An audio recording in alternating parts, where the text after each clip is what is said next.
Welcome to the Shattered Frontier, everyone. Sun bleeds fire and gold, where the rail runs deep and the stories grow.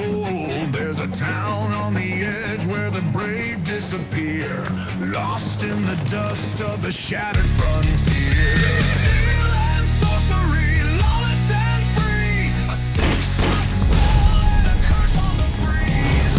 Gold in the dirt, blood in the gears, fight or get buried in the shattered frontier.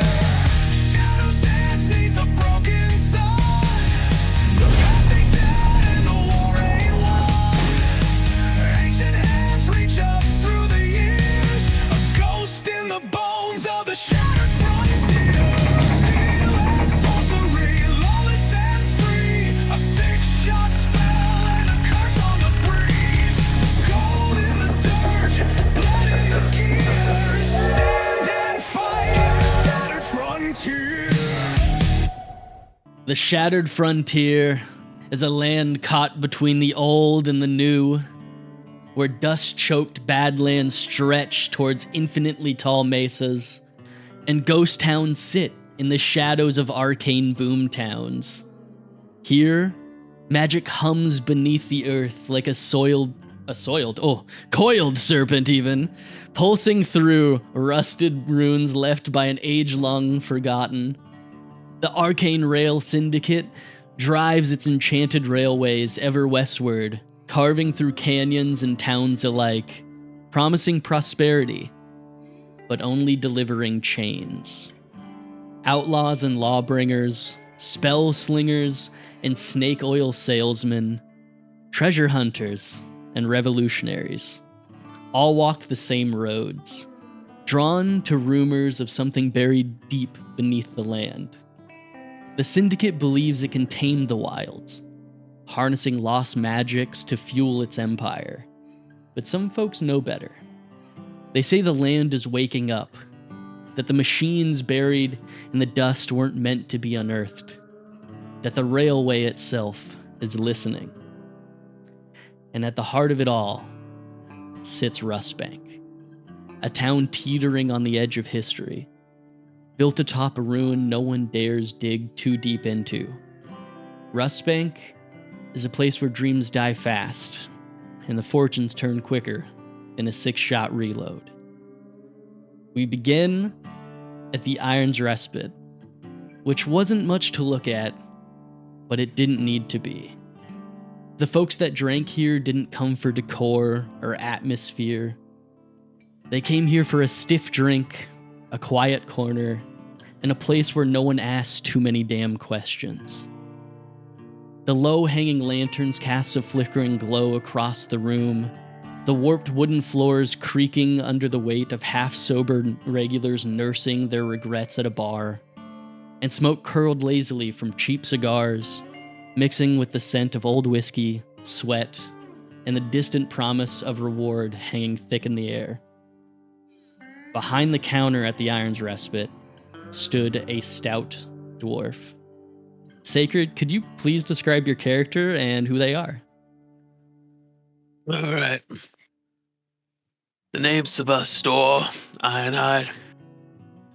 I'm the owner of this here tavern. You're welcome to stay, but you better pay. When you look at me, you're gonna see a wicked chain around my chest, a mug in hand, and an ear for a stranger. If you got any questions or tales to tell, I'm here to listen. Just make sure you order a drink. And what does Sylvester look like?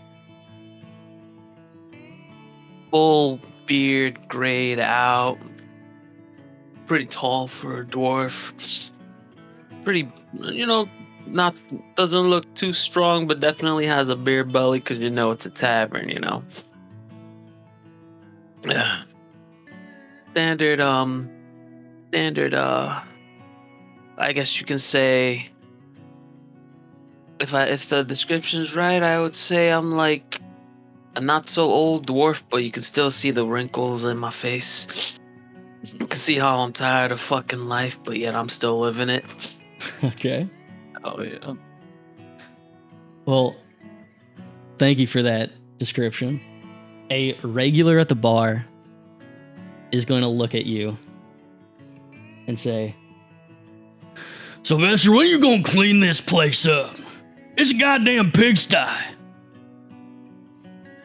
Maybe when your stank ass gets up and leaves so I can actually make something look nice in here. The stank ass, I'm here every damn day. You gonna treat a paying customer like that? I only treat you that way because I love you. Well, at least I love your coin. Well, everybody loves coin around here. Amen to that. Can I get you another one? Or you gonna keep bitching about nothing? Oh, I'm always down for another round, as long as I got enough coin to pay for it. And he'll flick you another like silver piece for it. All right. Here you go. I'll grab it, and before you can even turn around, he has decimated another mug of whatever you just gave him. He didn't even ask. Son of a bitch. And looks back to you and goes, reload! And slams his mug back down. It looks to you like he's trying to get decimated. Well, what's going on with you? You're a regular. You usually don't hammer them back this often or this hard. You all right there? Am I all right? You know what the Syndicate's doing here? Taking land, homes, jobs. Ain't nothing all right around here, Sylvester. Nothing. Reload. All right. As long as you got the coin, you go and get a drink. At this point, he just hands you like a small sack of coins. He's like, I don't want to hear nothing about coin no more. Reload. And it's like, it's enough for almost the whole like bar, not the entire bar, but everybody at the counter. It would be enough for like them to have enough drinks for the night. Okay. All right, listen. As long as you're spending, you're drinking here, all right, buddy? Something happened to you specifically, or did you just wake up on the wrong side of the bed? Wrong side. Look, I don't really want to get into specifics right now. Just know something's going on around here, and I ain't liking it. And with the new drink, he's gonna grab it, and instead of staying where he currently was, we'll turn around and start walking into the greater bar. And as you stood there wiping down the bar atop a stool that you never acknowledge or entertain the jokes and drunken slights of, being a dwarf, you have to stand on something to get over the bar. The batwing doors of your bar creak open, letting in the dust of the Rustbank, and with it, a stranger you have never seen before. A man completely unknown to you, kicking in the door to the Iron's Respite, dim lantern light catching the worn edges of his coat, the brim of his hat dripping of sweat. He smelled of saddle leather and long roads, and he carried himself like a man who had seen better days, but probably worse nights. Josh, could you please describe your character? All right. My character's Bud. He's your average-looking cowboy type. He's got a bit of an unsettling smile and a little glow to his eyes, and a bit of an odd innocence for someone that looks so worn and weathered. It's weird. That's my boy. It's stumbling in. Welcome. You said this bar doesn't like questions, right? Oh no, ain't too many questions here. And As I walk in, I go, I have a question. Yeah, go ahead. Before you Ask could away. before you could take more than a step inside, Bud, a broad-shouldered drunkard lurched into you. The collision sending the man's half-empty bottle clattering to the ground. The room seemed to pause, eyes flickering toward the scene, waiting, where the man, Jeb Tillman, a mean-spirited Syndicate enforcer hand, with a little too much coin and too little restraint, staggers back a bit, blinking at you as he's trying to register what just happened. Who would dare bump into Jeb? And a slow, nasty grin splits his sunburnt face. Well now, you ain't from around here, are you, Bud? When he said that, the name drips off his tongue, almost like a joke to you. And with that, a few other patrons start laughing. His name's Jeb, right? Jeb, yeah. Jeb, Jeb Tillman. Sylvester, you would know. Yeah, Sylvester, you would know. This is a Syndicate enforcer. You don't fuck with, but you, Bud, you would have no clue who this would be. Yeah. All right. I think I'll look at Jeb with a nice smile and say, "Looks like you spilled your drink there." You're putting this on me? I spilled my drink? No. Me and you, Bud, we got problems now. And he's pushing his finger into your chest with every word.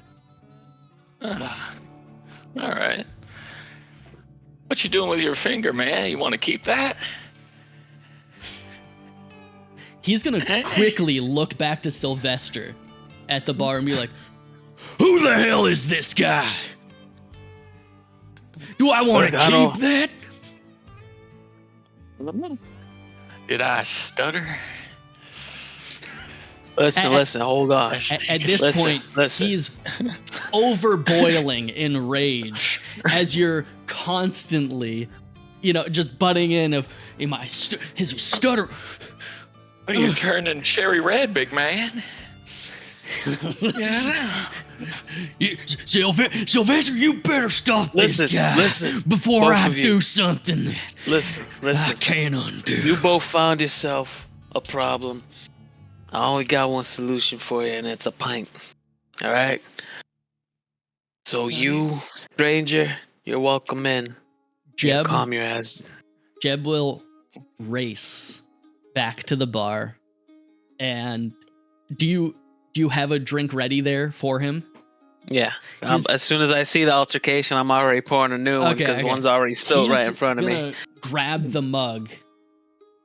Race back to Bud. Oh, go ahead. Oh, sorry. I was going to say, as he attempts to leave to go get the drink, could I perhaps trip him on his way away from me? Fuck. Okay. You're gonna die. Go ahead and roll. Acrobatics? How would I want to put this? Maybe. Well, are you able to do a trip attack? Because that's a battle master thing. Well, too, this would be more of a role play kind of thing. So go ahead. Just to have him stumble, to look silly when he gets over to the bar. The purity dice for this. So we could do either an acrobatics or an athletics check, depending on how you want to do this. If this is more of an aggressive approach, we can do athletics. But if you're trying to be skilled and a little bit more dexterous with it, we can do acrobatics to almost sweep him off his feet. The guy's shit-faced, so... Acrobatic? Okay, so go ahead and roll me an acrobatics check. All right, is that a D20? Yes, that's a D20 plus your modifier, which is 4. Yeah. Fuck. Well, Jesus Christ. Shouldn't be too hard 18. since he's Got an drunk. 18.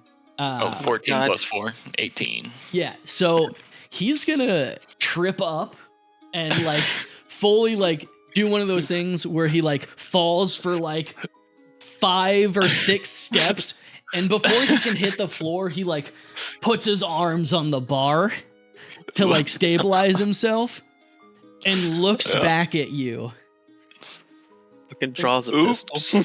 with like contempt isn't even a big enough word here. He like looks back at you, baffled even, grabbing the drink that Sylvester poured for both of you, walks back quickly and goes, "Oops, I spilled another," and just spills it in your face. Oh, fuck. All right. You're still paying for that. Ain't nobody care about corn right now, Sylvester. It's about Off respect. my mustache. That's pretty tasty, partner. Can I have another?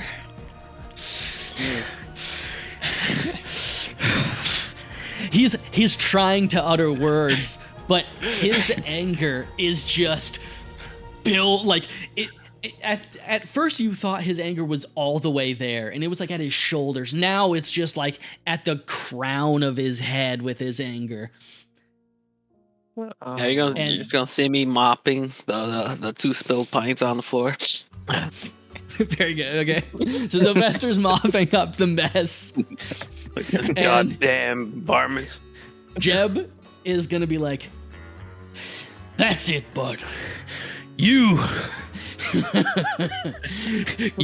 done too much. You, me, we're doing a duel." After you, pal. Don't trip on the way out. I tried to trip him on the way out. And before He wants to die. Not the crit fail and lose a leg. Roll a death save on the first session. roll death save. No, before we can get too cozy into that, You're- we're gonna cut away a bit. And we're gonna cut away to where the sun flies high in the sky, casting a warm amber glow over the Maybel Ranch. As the world turns slowly, the fields of golden wheat swayed gently in the breeze. The scent of fresh earth hanging in the air like a promise of a good day's work. The barn loomed in the distance, its wooden frame standing stoic against the backdrop of a wide-open plain. It was peaceful, with only the occasional call of a bird or the soft whining of a horse breaking the silence. Under the cool shade of a nearby tree, we see a halfling laid in the grass, looking into the sky. Ramon, can you please describe your character? Why, of course. I have Convall Maybel. I am a halfling with dark brown hair and hazel eyes, wearing a leather jacket that with a fur trim that doesn't look fancy, more like hand-me-down. And always wearing this bolo tie, which his mama made for his pop. Oh. That's cute. Anything else you want to add before we go on? Yeah, Convall's rather tall for his race, a halfling, standing tall 3.5 feet. Ooh. Okay. He's a little bit taller halfling. Well, the light crunch of grass beside him, the soft scuttle of footsteps, that was the unmistakable sound of Ma Maybel. Her very presence just warmed those around her with a sweet but matter-of-fact kind of tone of voice. Convall, you gonna join me and Pa? Tea's gonna get warm. Always. Sorry, I was just admiring how our flock's looking. They're really looking healthy today. Oh, that's okay. Well, come on in. We'll get us some tea, maybe. I don't know. What would you want to eat? Oh, anything you make's gonna be delicious, Ma. Oh, come on now. You have favorites. Oh, of course I do, but I can never choose between anything that you've made. All right. Well, we're out of a couple things, but we can fix something up. Come on in. And you and Ma Maybel are gonna start walking into kind of the main house. Honestly, for halflings, it's a massive ranch that you three run together. And from the living room area, as you walk in, you're gonna hear Pa. And he's gonna go, "Oh, he's come on in now. We can get the tea." Yeah, Pa, I'm in. Oh, all right. Ma, he's always out there for too long. He's always looking. What are you looking at, Convall? Well, I'm looking at our situation. Obviously, not like every animal's got their own needs, and I gotta make sure they're all happy. Well, yeah. That's why I taught you, but sometimes it's okay to come on in. We're working too hard. No, Pa, those animals are like my family, just like you and Ma. Well, hard for me to argue with something that's sweet. Well, anyway, we better help Ma fix up some supper. Oh yeah, She needs the help. Yeah. And he's gonna really try to get out of this chair. It's almost like a lazy boy. And he's gonna Convall. Yeah. Alright, I'm on the way. Yeah. Alright. Whew. And you're gonna help him up? Yeah, I'll definitely go over and help him up. Alright, I'm on the way. Leaves him. He's gonna grab onto your arm and get himself up. It's getting harder to get up after working on the farm. That's why I'm trying to do so much on the farm, so you have less to do. And with that, before the three of you can even start on a dinner, you'll hear a knock at your door. Well, I'll go grab that door. You make your way over to the kitchen. As you get to the door and answer it, you'll see a rather lanky guy with big round glasses and a coat that you could identify as one of the arcane syndicates. Not necessarily salesmen, but they're called acquirers. Or at least that's what the townsfolk call them. Well, now, what can I do for you, kind stranger? Mr. Maybel? One of the... Lovely ranch you have here. Are you ready to sell yet? Sell the ranch? Well, yes, we've been coming around trying to buy this very property. It would be very in your interest to sell this to us. I think you may have the wrong Maybels, because there's no way we're selling this ranch. Now, young man, could I talk to your parents about this matter instead? Well, I'm gonna go tell them, but that doesn't mean I'm not gonna stop you from trying to scam them out of their ranch. Wait right here. Scam! And he's gonna kind of twiddle his thumbs and look a little jittery while you go off and fetch your parents. Okay. I'm gonna go over to Ma and Pa and be like, Ma, Pa, there seems to be this guy outside in a black suit telling us we're selling the ranch. What the hell did you just say?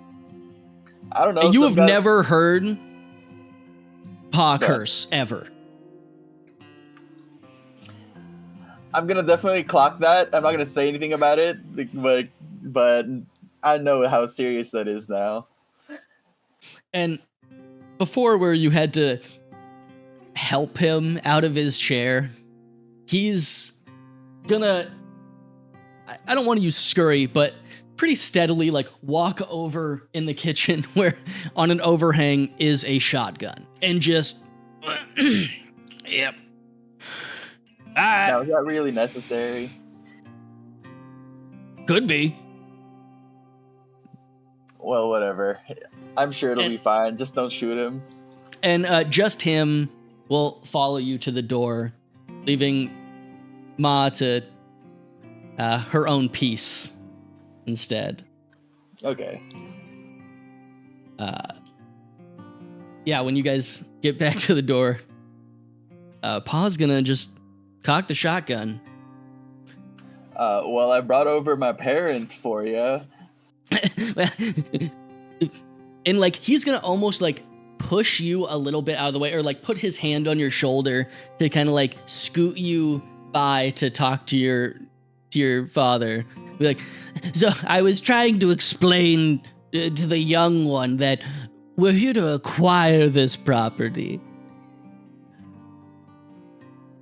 And immediately, Pa is going to look to you and say,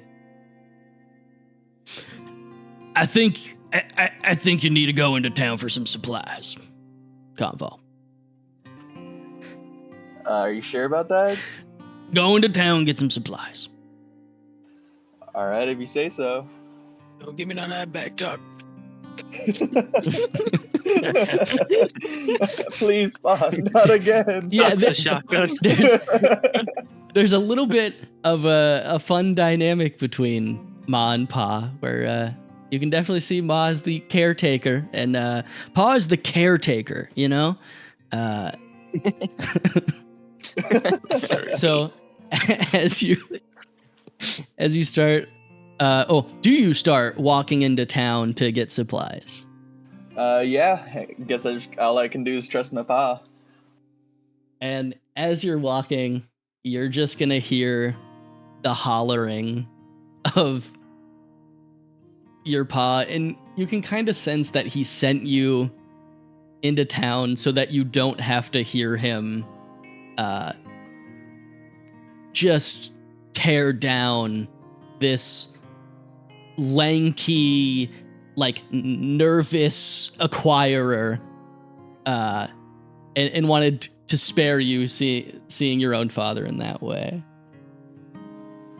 Understandable. I guess I'll head into town. Try to head into town to get what the ingredients my mom mentioned she was missing.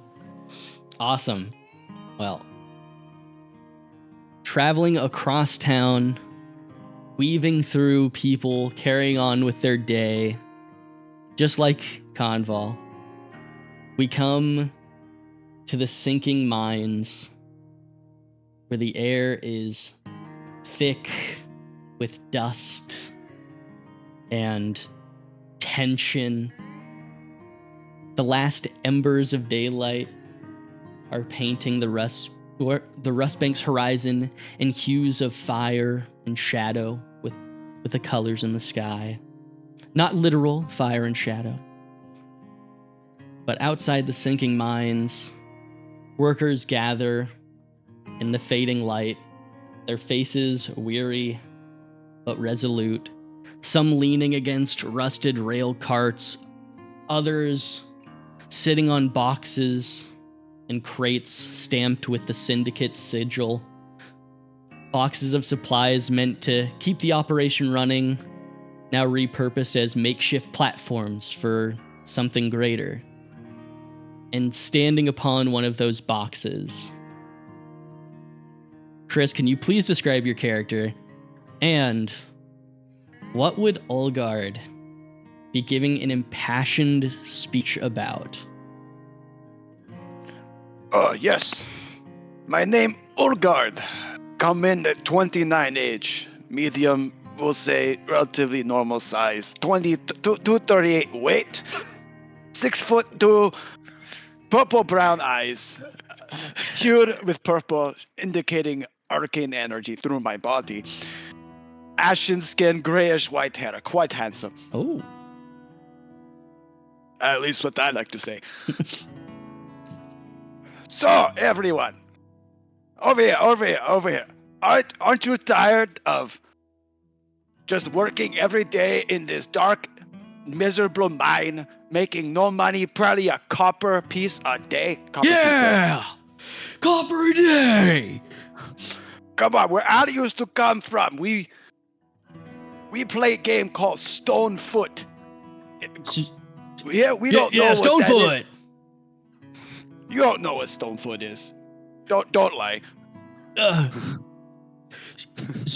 But you can have God! things like that here. But we need to get rid of these corporate overlords. I came here for promise. And what we get? Nothing. Again, wonderful plays we would have. Ending in hand-ups. Sometimes gold fields. Or even if we did not want to play, a hand is gonna shoot up into the crowd of people.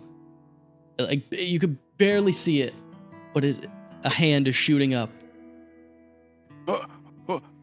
What you? Over there? What? What corporation are you talking about? The Syndicate, man. Oh, okay. Why are they bad? Look at us. Our arms are full of nasty, black coal and bullshit. That's terrible. That speech. And we make nothing. And it's practically slave labor at this point. Do you like being a slave? I mean, like, I don't know. Should I not? How far away is he from me? Just curious. He's like in the third row. You're like essentially talking through like a hole where like two people are standing, and you just see like a big bulbous face like sitting there. You come closer. Let me paint you a picture. Okay. And he like, Excuse me. 1 second. Come on. Come on. Let me through. and like nobody is letting. Nobody wants to get him to the front, and he finally like shimmies. Okay. Is there like a box that I could put him on top of? Yeah, there's like a bunch of Syndicate stamped boxes around that you could just like and like. All right, so I'm gonna carry him a little bit, just like plop him on top of this box. Okay. Just help him up. All right. All right. So imagine working after a long, hard day, making good money, which we definitely are not. Like good money. Going to I think what we call out here is a bar and surfing for hours. When you said a bar, he's gonna look to the crowd and be like, and whisper just a bar.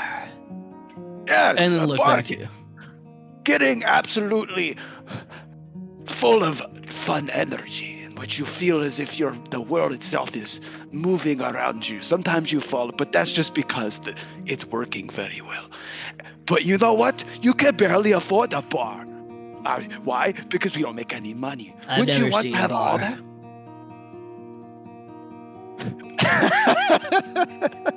That's a lot. Oh shit! Yeah, I've never seen a bar soap either. No. Let me paint the picture. Okay. You see that rail over there? Metal? Wait, so are you Imagine like that. painting I don't. Yeah, okay. This is really anyway. frustrating. Like you It's keep okay, saying you're okay. painting a picture, but you're just talking. It's okay. Never mind. Point is, aren't all of you afraid, just tired of making yourself slave away for no money for a company who could care less if you die today? Yeah, Shit, that I saw definitely something. sucks. I saw somebody, a good friend of mine, die out last week. I mean, I didn't even know his name, but that's because he was working and never told me. Yeah. Are you talking I think about- we need to finally organize ourselves and push back. If we're a group, they can't stop us. And with we can that, actually- the rest of the crowd is going to be like, yeah, organized. That's right. And now who's with me? Stand right here and we will call ourselves true free workers. Okay. Yeah, okay. And like a whole bunch of people start like circling around you instead of just being in front. And the pudgy guy is just gonna be like, sorry, like we gotta put like our hands in. What? Yeah. Like we gonna like put our hands in and be like 1, 2, 3, like, organize, or like how does this work? I mean, you usually get the group together, and then when you, essentially, is when the bosses come down, Right. we as a group demand more. There's no, I mean, sure, if you want to put your hand in and do hip hip hooray and or whatever, Yeah, I mean, it like, works too. I feel like it could like build morale or something. Sure. If it helps you, join the cause. And like all the rest of the crowd of them are just gonna be kind of like looking at each other like left and right. Like, are we really about to put our hands in the center? And they'll look to you for kind of a last like hurrah of like, let's do this. All right. Because yes, but I think we should do it with energy. Energy. We need to all shout, fuck the Syndicate. Okay. So on 3. 1, 2, 3, fuck the Syndicate! Yeah. And like as you guys kind of are doing that and yelling "fuck the Syndicate," a guy from town is gonna be sprinting full force, and like, yo, there's gonna be a shootout! Come on! Huh? There's Oh, a shit. shootout! And he's gonna be Fuck. so happy, like just rallying everybody. God, people shoot out. We're gonna get one of those. Finally! We're finally gonna get one. Because this is You want to see somebody die? All right. Yeah.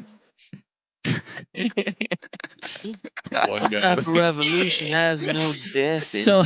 And as the crowd kind of chatters and jeers about the rumor of a shootout at the Sundial Plaza, this being a really unusual occurrence, people are looking to each other with both joy and curiosity as like they like look to you and then back at town and like back to you, back at town. And they're like, shootout? Shootout? Yeah. Yep. Okay. I guess don't help it. Let's go. You fuck it. All right. Well, and one of the workers pats you on the back and goes, "You did great, Ulgard. You did great. You know, some of us really like the message. You know." So, Thank you. Yeah. It's hard going up there, but I think we really need change. yeah, definitely, we need something to change around here. I mean, I found arcane dust in my lunch the other day. You know, like it's unavoidable. We're in the mines all day.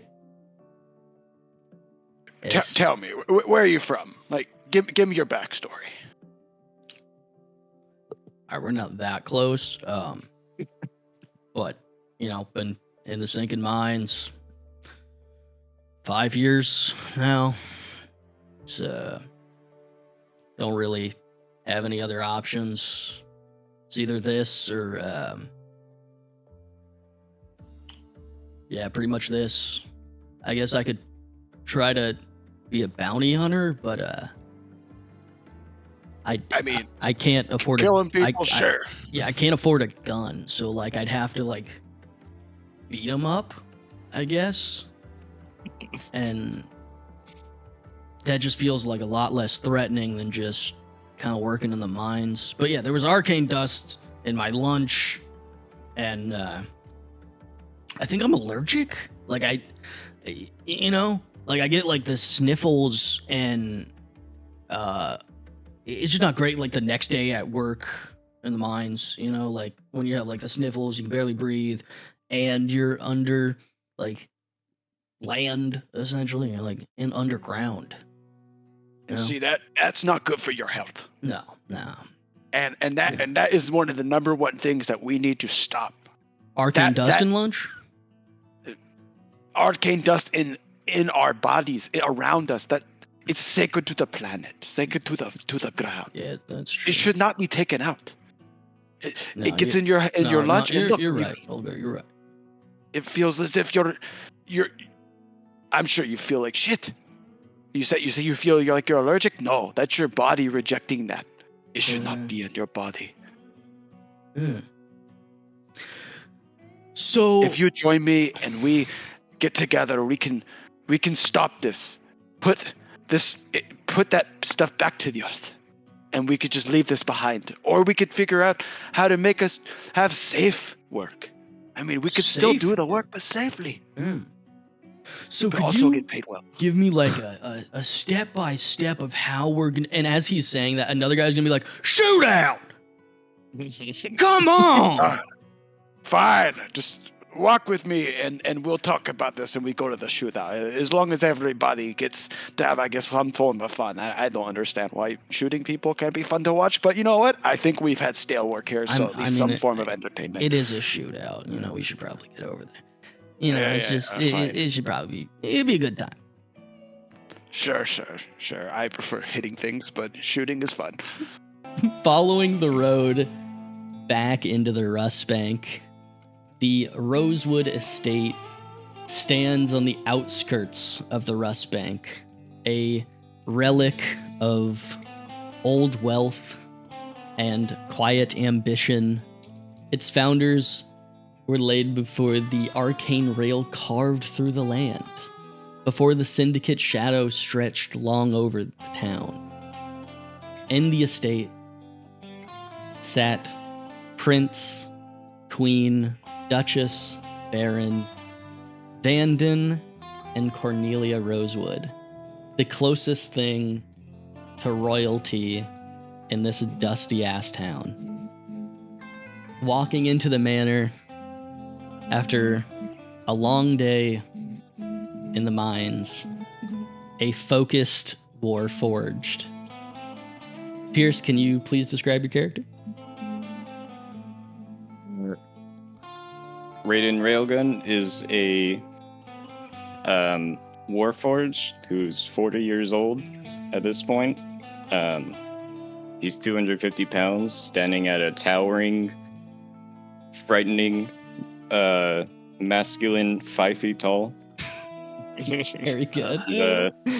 Got purple paint that he's painted himself with using his hard-earned money because he likes the color purple. Got friendly seafoam green eyes, and yeah. Prince Rosewood is gonna look to you, the youngest son of the Rosewoods, leaning back against his riding chair, a glow of oil lamp casting shadows on his face, and say, "You're back late." Yep. Well, Raiden, why? It's hard work out there. Gotta make a living. And before you can really start to pay attention to Prince's antagonizing voice, your mind begins to slip into a memory. A memory that beckons to you almost every day after coming home from the sinking mines. A small devilish figure that appeared before you, slowing time as rocks of the sinking mine were falling above you. Hey, kid. Looks like you got yourself into a sticky situation. Need a hand?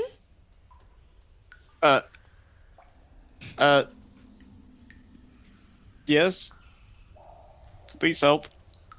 And he's going to then, that you now learn, again, small devil figure, red with round glasses, and it almost looks like a school-ish uniform. Is gonna pull out a scroll that's almost as big as him, unraveling it and holding it to your face, and going, Where was that in? Just sign the line and I can help. Just sign it. Just sign it. You don't need to read it. Just sign it. Sounds simple enough to me. Oh, and hell. he's like, Ven's gonna be like looking up and around and looking at the rocks literally starting to fall, but in like a quarter speed. It's like, You have a pencil? Do you have a pen? and he's gonna stab you a little bit so that oil spills out and dips a quill into it and hands you the quill. I think I can't feel that. I thought where I'll hold it with my other hand. Scribble, scribble. As you sign it, he's like, Is that easy? It's supposed to be that easy? Yeah. Give me a sec. and he's gonna like, You said you can help, and float. I trust you. he's Seem gonna like like a trustworthy guy. he's gonna both like pace, but since he's flying and floating, like he's like pacing back and forth in air, like arms crossed, like, It's really that easy. It's really that easy. Yeah, what could you do? We're like, little guy. Did you at least like skim it? Who needs skimming when I could have help? I need to get back. Right.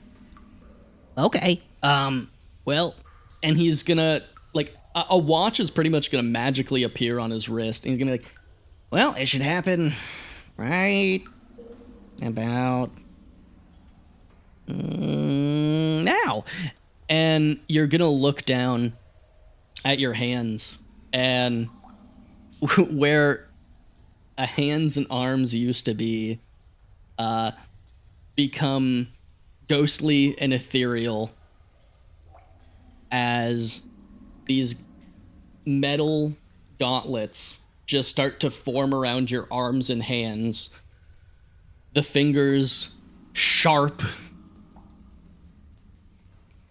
and just from a glance you can tell is full of arcane energy. Oh my goodness. And you're gonna look towards Ben. He's gonna go, I wonder how far I can throw things with this. My grippers. Well, have fun with that. Later. Wait, can I throw you first? Can I throw him? you try to reach out and grab him. Yeah? Yeah. Oh, Yeah, I reach okay. out. I reach out to grab him because I want to see if I can throw him because he's throwable size. You look awfully throwable. This guy's operating on a fucking Intel Celeron or something right now. God damn. I want you to give me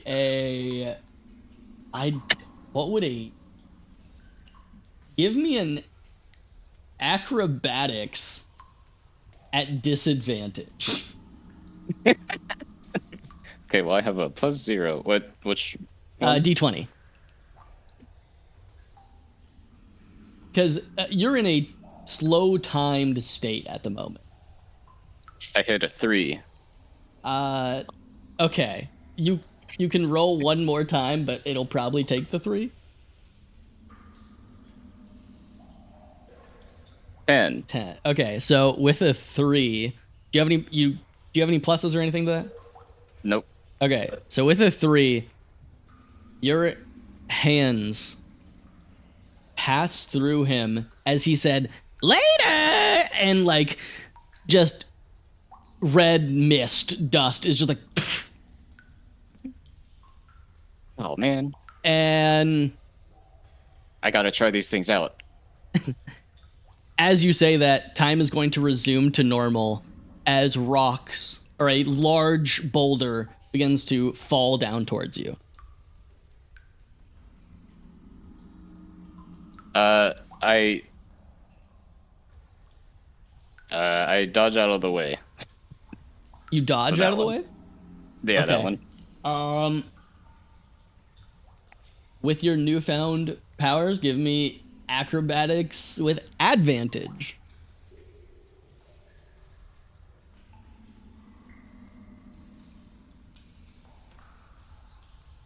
Nine. 16. And With ease, you like jump out of the way, tuck and roll, and are already standing again as the boulder crashes down. did it break or did it just like land in a crater? It landed and like not fully crumbled, but pieces of it just like I grab the biggest piece from the debris and try to throw it towards the other falling debris. As you throw a piece of debris, you're snapped back out of this memory with, "Are you even listening to me, Raiden?" And this is Prince Rosewood. No, Hello. sorry, I was having dreams of throwing big rocks again. What is with you and throwing? Doesn't make any sense. You always want to throw. And There's he's nothing gonna more primal and alive than putting something into motion and letting it go. he's gonna call out to his mom and be like, "Ma, could we get Raiden a dog or something? All he wants to do is throw. Maybe they could play catch." Ugh. And as he's saying that, both you and Prince will hear the restless shuffling of boots on dry earth right outside of your home, the occasional bark of a peddler hawking wares near the Sundial Plaza. But then something shifts. The easy rhythm of the town's midday bustle is cut by a sharp, heated exchange. Voices raised, tense, nearly drowning out all the rattlings of passing supply carts. And a metallic clang rings out from the courtyard as the nervous stable hand slams it shut. Then then a chair scrapes violently against cobblestone outside, followed by the unmistakable click of a revolver's hammer being pulled back. Cool. What's going on over there? You would be able to sense from the bustle a duel is about to begin. The air is thick with heat and tension. The rail station looms in the distance. The Syndicate's banner hanging like nooses in the wind all around town. The townsfolk murmur, some praying, while others are placing bets. Going, "I got 10 gold on Jip. 10 gold. There's no way a stranger can beat Jeb. We all know Jeb. He's too goddamn strong. Too damn quick. And other voices. That stranger looks like he knows something. I'll bet he can beat Jeb. A pistol is cocked. A clock tower chimes. The wind had now died down. Not a whisper of breeze to stir the dust that hung thick in the air. Even the usual night sounds of howling coyotes or dust hounds, the rhythmic croak of insects, had stifled, as if the land itself was holding its breath. And a hush fell over the gathered crowd as men and women lined the edges of the plaza, half-drunk ranchers and wary townsfolk, Syndicate enforcers in dark coats watching from the shadows. We need some better music. Let's get some nice music. At the center of it all, two figures stood 10 paces apart. Bud, the newcomer, his boots planted firm against the dirt, the brim of his hat pulled down low. Can I try to intimidate Jib? Wait, so we're all there now, right? I will allow you to roll an intimidation right after this. Oh, hell yeah. Across from Bud stood Jeb Tillman, swaying ever so slightly, but meaner than a cornered coyote. His hand twitching towards his revolver on his hip. The space between them felt too wide, too thin. Time stretched long and slow, each second dragging a little bit, as anticipation grew for what was about to happen. Bud, can you roll initiative? Oh, shit. Yeah. You better not shoot my bar up, fool. 16. Do I add anything on top of that? 4? That's 20. You have a 20 in initiative. Okay, hold on. Yeah. I got plus 4 to that 16. Jesus. Meow. Okay.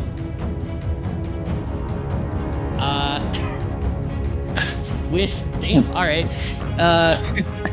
With you rolling a 20 in initiative. Good. Turn down the music just a little. I'm gonna go ahead and say, because that's crazy that you rolled that high, you can do the free action of intimidation as well. So go ahead and roll an intimidation check. Oh my god, you have a +6 to intimidation. Ah, well, 11. 11. Yeah. What do you do to try to intimidate Bud or Jeb? I would like to make a comment and say, those hands look a little shaky, Jeb. You ever handled an iron before? I ain't shaky. I'm excited. And he tries to reach for his pistol. Oof. Go ahead and roll your attack roll. Let's on go. Jeb. So attack I use. What do I use for that? Where's my? Let's see. Dead Man's Wisp. 1d10 plus 4. No. So roll a d20, and then Oh, you have D20 a just to see if +6 I- to hit. Oh, sweet. Yeah. 4. 10. God damn. So with a 10, you're gonna go grab your pistol and take your first quick pop shot, but you were trying to do it quickly to beat him to the punch. Doing that, it goes right under Jeb Tillman's arm, hitting the sundial of the Sundial Plaza. Cracking the sundial open revealing a massive light beam that will point westward, where now you're standing next to each other, engulfed in this light.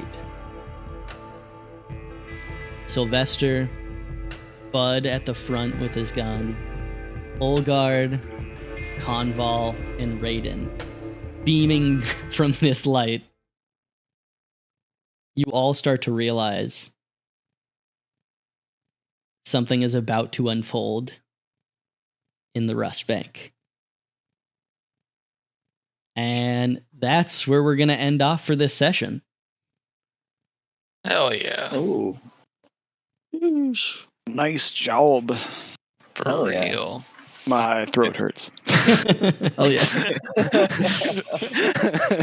Find out next time on the Shadow Frontier.